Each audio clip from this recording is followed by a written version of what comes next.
humblemud.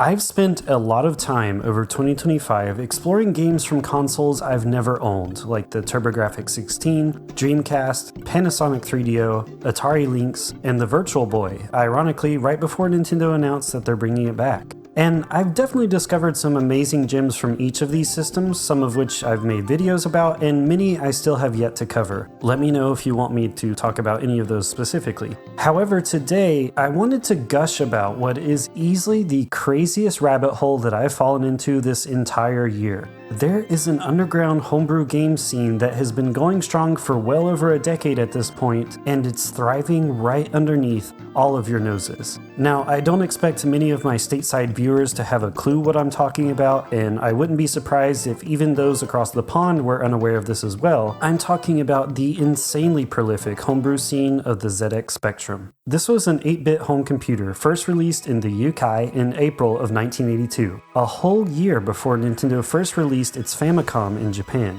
This thing is old, so old in fact that it actually used cassette tapes instead of cartridges to run its games. I honestly didn't even know that this was a thing until now. It wasn't a big hit in the US, but it was quite successful in countries like the United Kingdom, Spain, and Russia.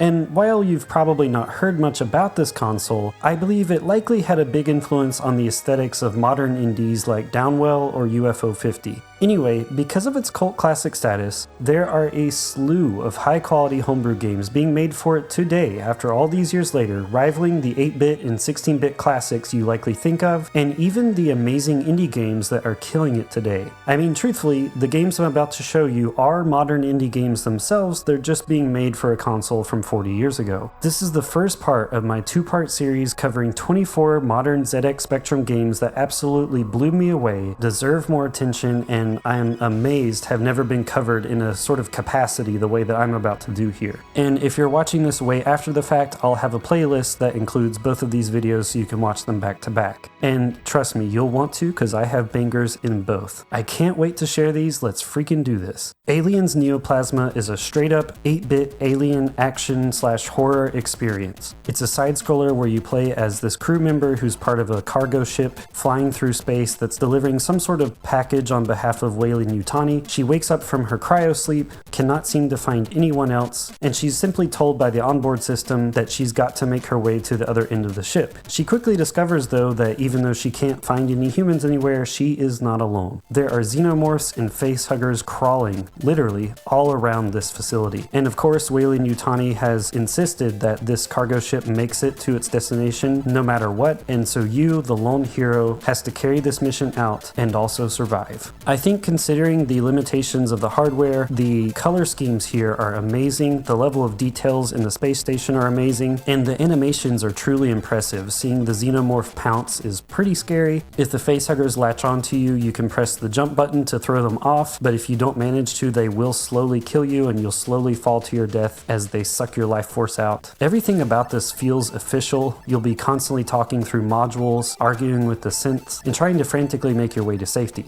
I wasn't going to include this game though unless it had a true horror element, and let me tell you, there have been some moments where this has caught me off guard and made me jump. And I've truthfully never really experienced this with an 8-bit game. The first time the xenomorph actually ran straight through a door that I thought that it couldn't get through and pounced on me, I jumped. So I had to include this. The music, the graphics, everything phenomenal for this platform, and it easily rivals the 8 and 16-bit versions of Aliens games that we saw back in the day. Honestly, I think it's better than a lot of them, if not all of them.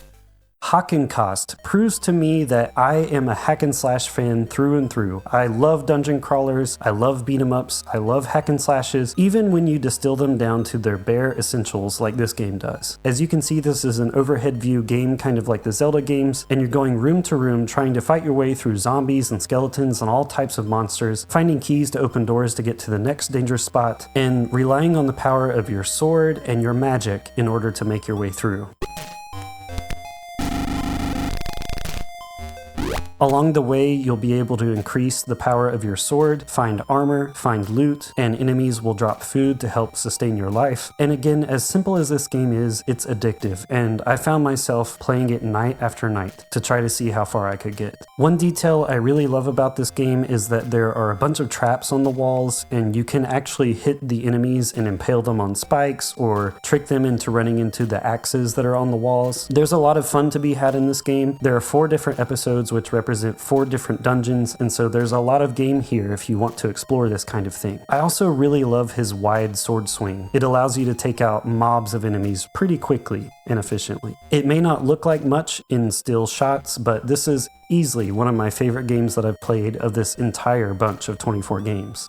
And next we have Bruxólico. This is a really fun classic platformer where you play as what the developers refer to as an ox ghost. He's this little Hollow Knight looking guy who has a cow skull for a head, so he's almost like Cubone, and I have to say I really love this little guy's design. Anyway, this is a really fun classic style platformer that I'm pretty sure pioneered some really specific, unique coloring techniques that maybe weren't possible before. This is certainly the first example I've seen of something like this, and these coloring techniques allow the characters and the environments and the bosses in this game to really pop. They have a very specific Dia de los Muertos kind of aesthetic to them that I really enjoy. The boss fights themselves are very fun and very inventive. First, you'll fight this really crazy like Mardi Gras skull that shoots projectiles at you that you have to hit back at him, and then you'll also fight against like this ghost fisherman guy who throws these sea monsters at you, and you try to shoot him to take him down. These are just 2 examples, but there are 5 stages altogether across 3 different episodes, and this game is just packed with a lot of fun. It's really chill, it's really pretty to look at, the music is really fun. I think if you're a big fan of Rayman in particular, you'll really like this game. Bruxólico has won a ton of awards in this homebrew scene, and for good reason. It's a great game.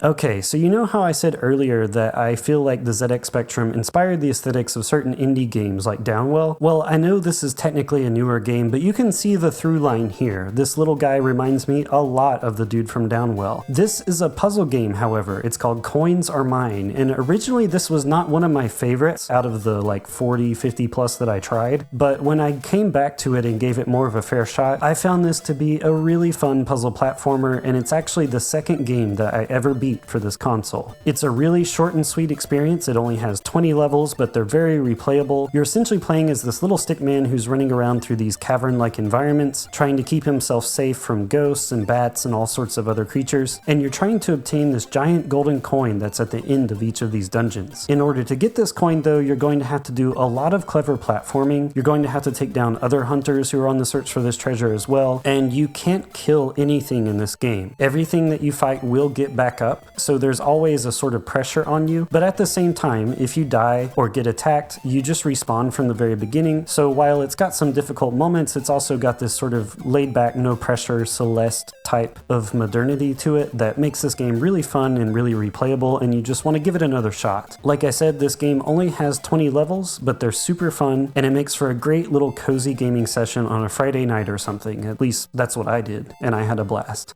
Asymmetry, more like Asymmetry. This is going to be the first of many games I'm going to share from Zasya Entertainment. They are probably the most talented ZX developers out there, no offense to anyone else, and they're known for making these really well-made and ambitious hot girl action games. I'll fight to save the mankind. In this game, you play as a cybernetic android girl who's equipped with a jetpack and a blaster, and she's going level through level in what is seriously such a fun shoot 'em up. Honestly, guys, I'm telling you that if I had known about this game before I made my 70 shooters video, I would have likely included this one. There are so many fun things that you can do that just blow me away. Pretty much every single level involves you eventually getting control of a vehicle of some sort of like Metal Slug. The boss fights are really fun, and usually by the time you get to them, you're so overpowered that they're not that difficult, but that's actually a really nice change of pace considering that the relentless onslaught of enemies that you face just to get to that boss fight proved to be pretty challenging. I love the power-ups in this game, I love the pacing of this game, the graphics of this game, everything about it is top-notch, and had this released on like the NES or something like that back in the day, I think it would have been a genuine classic. As you're about to learn if you stick with me across these 2 episodes, Zasya Entertainment does not miss, and this one is certainly one of those games that that you want to have if you're going to explore ZX Homebrew games.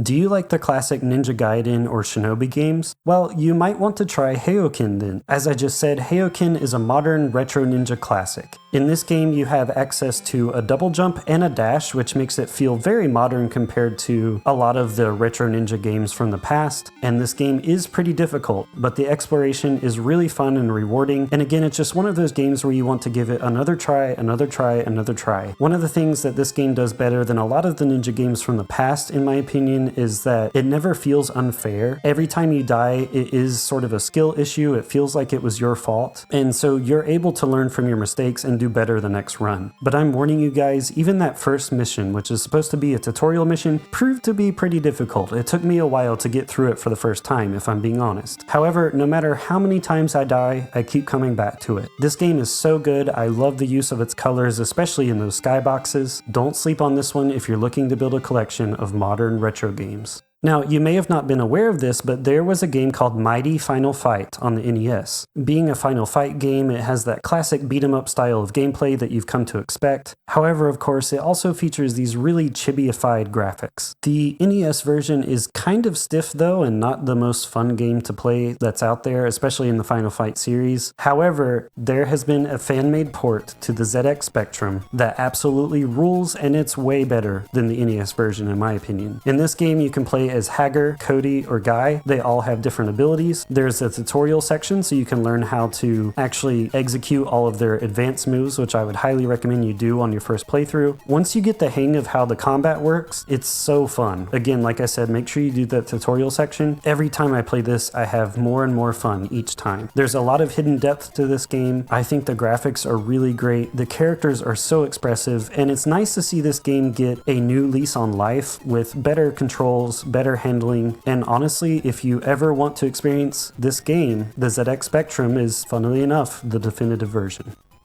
Chromanoids. So at first, this one might look like a Pac-Man clone, and yeah, it borrows a lot of elements from Pac-Man, but it adds a lot of new elements and turns some elements on their heads. In this game, you play as the slime ball guy, and you're trying to take down all of these little ray gun equipped aliens running around in these mazes. The catch with this game though is that the aliens are all different colors of the rainbow, and the little slime ball that you're playing as can change colors. So in order to kill the aliens that are on the screen, you actually need to swap colors to match their color, and then you can eat them. Just be careful because, like I said, they do have ray guns. After you kill 3 of them in a sort of reverse Pac-Man situation, you've got to go to the flask that's in the center of the screen that has the mystical goo that you need to change your colors, and then you can go right back to chomping down these aliens. As you get further and further, the gameplay and the map design changes, like here where you'll be trying to eat all of these giant insect things, and there's a lot of variety. This is a classic arcade-style game that I think had it existed back in the days of arcades, it would have been a true hit, and I think it would have made Pac-Man blush. That's for sure.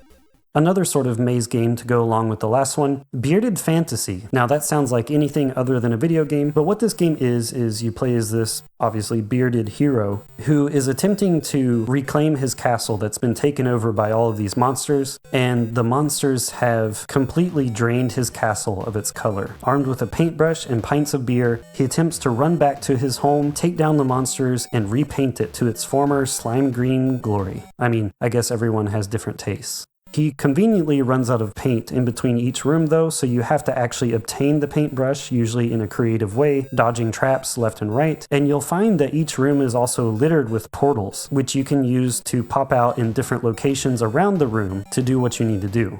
Once you get the paintbrush, you can paint the floors, and if you can find a pint of beer, he gets the courage to take down these monsters, so you can eat them again, Pac-Man kind of style. But the room is not officially cleared until you paint the whole thing back to its original, beautiful, quote-unquote, green state. This is a really quirky and fun little game. The platforming controls could be a little better, but I still had a lot of fun experiencing this one. I think it's a fun twist on concepts from games like The Blob or Splatoon, with like classic Pac-Man style games or like the Mario Bros games, and I definitely felt like it was worthy of an inclusion here.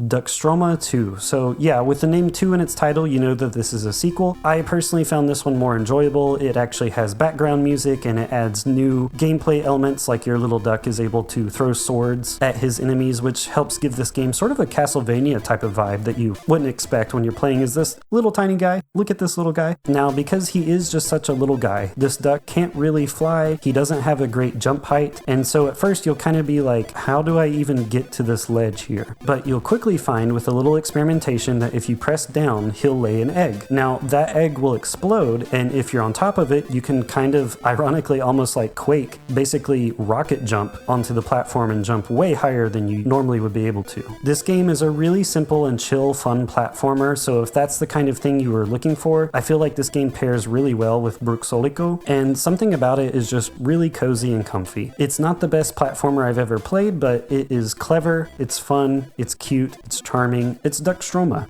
Definitely check it out. Now I've got 2 more in today's video, one more puzzle game, and then I'm going to talk about one of my all-time favorites out of this whole collection that I discovered at the last minute, and I'm so glad that I did because I had to include it. First though, let's do that puzzle game. This game rules too, don't let me undersell you on this. Impossamal is a game where you play as this little bouncing ball, and as you can tell, they use the limitations of the ZX Spectrum's graphics in a genius way. Yes, the graphics are simplistic, but this is a graphical style that had this game released on like Steam or something, I don't think anyone would mind the way that it looks. But yeah, you play as this little bouncing ball who is bouncing at this high jump height this whole time. However, if you hold down, he'll do a little tiny jump instead. What you'll find when you try to play this is that it's a very physics-based puzzle platformer type of game where you try to navigate through these really complex and dangerous scenarios in order to collect these little chips. And apparently you're supposed to go all the way to the end and deliver these chips to some sort of god and then make your way all the way back. But I've honestly never made it that far because the whole time I'm playing, my whole butthole is clenched. This is a butthole clencher game. I don't know how else to say it. It's so easy to die in this game, but it's so fun. You get 10 lives, so you get a lot of tries. It feels fair. You do make it further and further each time. And I really think, like, if you're into puzzle platformers, this is a must play, and the speedrunning potential for this kind of thing is here. I would love to see someone just nail this game. But yeah, you are going to be tense playing it. I can't tell you how many times I've had to stifle my screams when I'm playing this game late at night.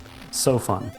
Now, like I said, this last game I discovered at the very last minute, but this one, oh my god, it blew me away, dude. This one is another one made by Zasya Entertainment, and as you can tell, you're playing as a mystical hot girl. Whereas with Asymmetry, you were playing as the cybernetic girl, here you are playing as this girl who's kind of like a goddess. She's sort of like the daughter of nature, essentially, and she's trying to bring the world back to its former glory. The world has been overrun with nightmarish, demonic creatures, dragons, and all sorts of things, but thankfully she has a lot of power being a sort of goddess herself, and she can emit these balls of light at her enemies. This is such a fun run and gun game. Again, if I had known about these games earlier, I would have likely included Valley of Rains and Asymmetry as one little recommendation together in my 70 shooters video. I was playing this one while Miss Humblemud was watching this live stream Bad Bunny concert in the other room, and when I heard those reggaeton beats in the background while playing this game, I fell into this sort of like hypnotic state. If you hold down up and right at the same time, your character will do this sort of like bounding run across the screen, and my thumb was just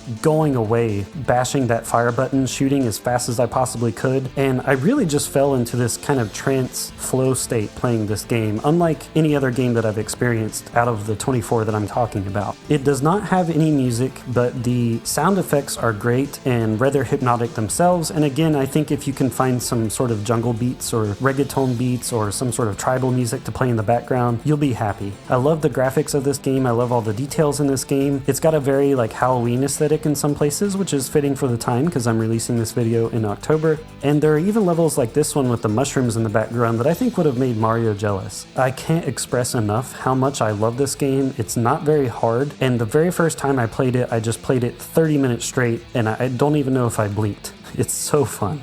So fun. So anyways, that covers it for this week, guys. I've got 12 more games for you though, and while I did include a lot of my favorites, my top 3 absolute favorites are going to be featured in next week's video. So please stay tuned for that. And really quick before I go, I wanted to share how I've actually been experiencing these games. I've been playing them on my Nintendo DS, 3DS, and 2DS. You can get this app called ZXDS, and it does pretty much everything exactly as you would think. You can load in your Homebrew ROMs and play these games, and you can even use the ZX Spectrum's keyboard on the touchpad, which works really well. ZXDS is able to load these games much faster than they would if you're playing them on actual hardware. There are multiple control options, you can do save states and all of those sorts of things. And with the DSi in particular, a little fun fact for you, the DSi screen is the exact same resolution as the ZX Spectrum screen. And so you can play these in its native resolution, and they're really cozy on these little handheld devices. I don't know, I just can't explain it. Now, again, you can also play these on the 3DS, like here I am playing it on my 3DS XL. And while the resolution is not as good, it's a fair trade-off when you consider just how much bigger this screen is. I think a lot of these games look beautiful on any of these handhelds. Of course, you can get emulators for the PC or Android. All the footage that I've shown today is actually from PC or Android emulators,